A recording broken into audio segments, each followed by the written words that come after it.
Nagaa caalu nagaa waaqayyo waaqa jiraataa bakkaaf kallattii iddoo isin jirtan hunduma keessatti isinidhaaf baay'atu hordoftoota qeddayyeetiif jedhu jalatti kan argamtan hunduma keessaniif isinin jechuun jaalladha. Egaa akkuma beekamu Tsiggee Abiraam Ruutaa Meerii Daanii Ishaaq akka Dubaay galanii cini akka raawwate akka martaba irratti raawwatanii ni beektu maqasaallee wallaalee guyyaa kaleessaa immoo jechuudha diraamaan addaa tokko gidduu isaaniitti uumamee jira.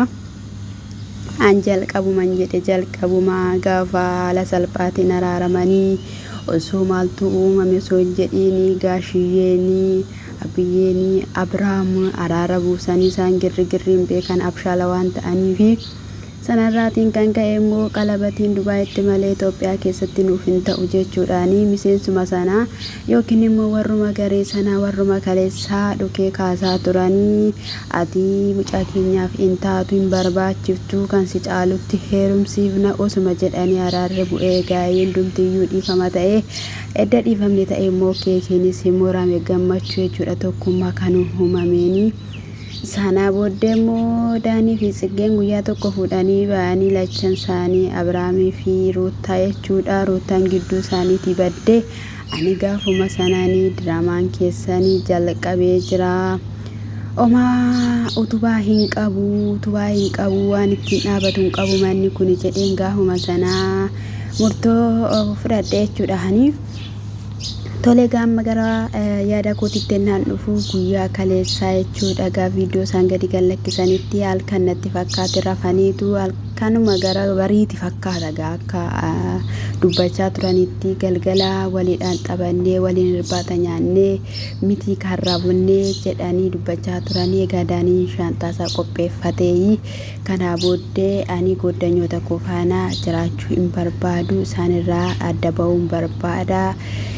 Akkuma walitti dhufeenyi jiru walitti bu'uunis moo wanti ta'e hin jira jedhee sana booddee gaa'ii jalqaba irratti Isaaqiin qasaqqasee kaasee achi immoo Meerii osuma taa'anii eessa deemtaa waliin dhufne miti waliin galla deebine iddoo hunduma deemnutti loluma kaafnaayi ciqinciqinumti kuni yoo dhaabbate maal qaba hin dadhabduu hati gaafa jedhaniin iyyuuti Daaniin rakkoo tokkollee hin qabu ansin faana waan walitti bu'ee hin jiru garuu immoo bahee jiraachuun barbaada gaafa amma gaafa sinii galtaniitti yookiin immoo galluutti gaafa inni jedhuuni ani kana caala hin danda'u gaafa jettu Meeriin balbala Tsiggeetti rukuttee Abiraamitti rukuttee Abiraamis ka'ee guyyeenis kaatee eessa deemuuf jennaanii akka nama hin beekne hin godhatiin jedhee Tsiggee daddarbachuu gaafa inni jalqabu rakkinni kee ishii faana dhaa'ee jennaanii eenyuma faanayyuu miti rakkinni koo garuu amma gaafa sanaatti immoo qofaa kiyya yookiin immoo bakkee biraan jiraachuu barbaada jennaanii dubartii bira dhaqaa shaggituu bira dhaqa shaggee bira dhaqa jechuudhaan immoo Tsiggeen immoo dhukee kaasaa turte jechuudha. Sana booddee osuma kanaan jiraniyyuu adeemu jedhe jechuudha abbaan gaa'ela Abiraamii. Waan inni irratti hojjetu hin beeku waan Daaniin irratti hojjetu hin beeku gowwaamoo gamna mucichi adeemu maal rakkoo qabaree dubartii biraan deema yoom jedhe kanaaf iyyuutti kennaa shaanxaa jedheeni jechuudha. Sititti gaafatamaa inni waan tokko taanaanii gaafa isaan jedhanii homaa gochuu hin danda'amu nama nan deema jedhe tokko yennaanii dhuma irratti immoo maal jedhe reegaa Daaniin jechuudha sin goddanyoota koodha yookiin immoo hiriyoota koodha malee warra koo yookiin immoo abbaa faadha koo miti gaafa jedhuuni isaanitti dubbate jechuudha. Sana booddee gaa'ee Ruutiyyeen hirribaa kaate jechuudha. Gidduu kanatti maaltu uumame maaltu ta'e gaafa ishiin jettu yaada koo kan hubatu si ijeen Ruutaadhaan jechuudha. Yaada koo kan hubatu si'i nama sanaa keessaa jechuudha yaada Daanii ammayyuu eenyutu hubataa Ruutaatu hubata jechuudha. Dubbiin siniin galle jechuudha beekamame dubbiin ganaadha akka shabanii akka wanti baay'een bakka nagaa buufneerraa keekis murreerraa Dubaay galleerraa kinoo hoteela keessa jirra miti dubbiin ganaadha. dubbiin ganaadhaan jalqabnayyuu fakkaata. Eeshii maahinni jettee gaafa ishiin gaafattu ani nambaa iddoo biraan tura amma gaafa isin galtaniitti guyyaa 15 booddee immoo na dhufaa akkas jennaaniin hin baatu naan jedhanii jedhee.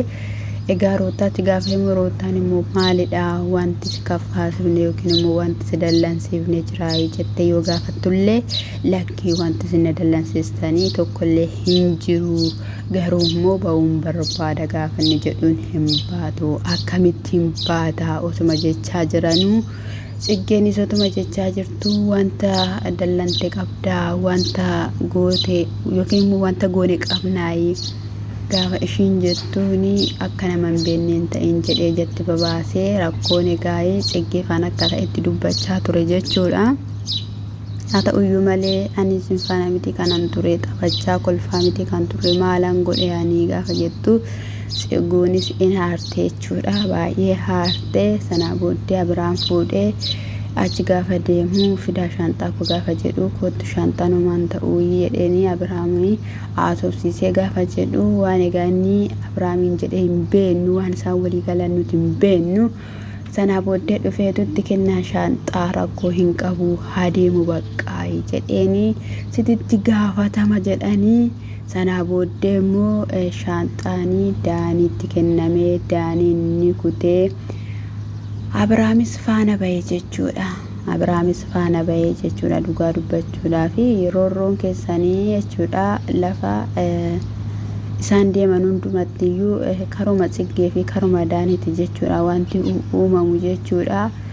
Maalimiyaa haa ta'u maalumaafuu isaan gaa'ela isaanii bareeffachuudhaa fi dhufaniiru jechuudha. Yoo tasgabbooftan yoo obsitan yoo teessanii walii galtan isa yoo kaameeraa qabattanii maalimee namni tokko mee dogoggoraa ta'eyyuu mee tokko mee danda'uu qaba tureyyuu maalimee kanuma irratti illee yoo gammachiiftanii yoo aara galfachiiftanii mee maalumaaf yeroo hunduma dhugee maalumaaf yeroo hunduma yaaddoo kaaftamee ati yaadaanii siin ga'uu simee maaluma mi'aati waka baabbaasa boo maqaa isaatiin. Siggisheen immoo ol deebitee balbala xaanaa gootu cuftee sana booddee ofitti qolloftee durattuu na hubeetti miti ruutiyyeen hin naate. Sinnaasu jettu miti naasu jettu jaallee qabuma gaafa araaramtanii jechuudha. Namootum kanarraa maal qaba yoo gargar baatan giruubbuma kaleessame fidattanii meesimmee Dubaay seentanii mee nu amma sarakina nurratti uumuu danda'u laata jettanii maaliif hin shakkine maaliif hin baran dhugaa dubbachuudhaaf sin yoomiyyuu hin barattanii yoomiyyuu immoo gaalli keessa ani nagaa ta'a jedhee hin yaadu Waaqayyo bichaa naa beeku jechuudha. Kana dura narraa fagaattanii itti hidheedda sin araaramtanii booddee jechuudha nama dhukkubsatee nama hospitaala seenee bahe Daaniin jechuudha. Ammayyuu jaalalli ruutaa Daanii keessaa hin baane sorame hin baane maqaa gargiddaan isaa keessa jira saqacaamne kanaafiyyuu saqacaatii hadda baasuun sin barbaachisa ture sin nama dhabdan ta'uu hin beennu giruuppuma keessan fidattanii dhuftanii har'a Daaniidha borummoo eenyudha ishii sana maqaan ishee Meeriidha jechuudha. Itti fufaa fataadhuma jedha zanaadhuma jedhaa ka maal gootu reessin Innaasa kanadha siniin jechuun jaaladha. Dhugaa dubbachuuf namatti dhaga'ama.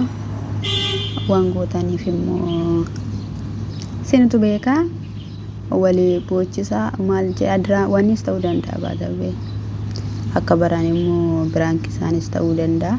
Araba Yesuus in ulfaata ani nama akkasitti mujokkina godhee na xiqqeessee ati dhiira miti naan jedhee haadha manaa koo yookiin immoo haadha manaa koo shaka ture faanaan akkana ta'an inni ta'u malee garaa dhifamaa yoo hin qabaadhe naa qeddoo YouTube kana subscribe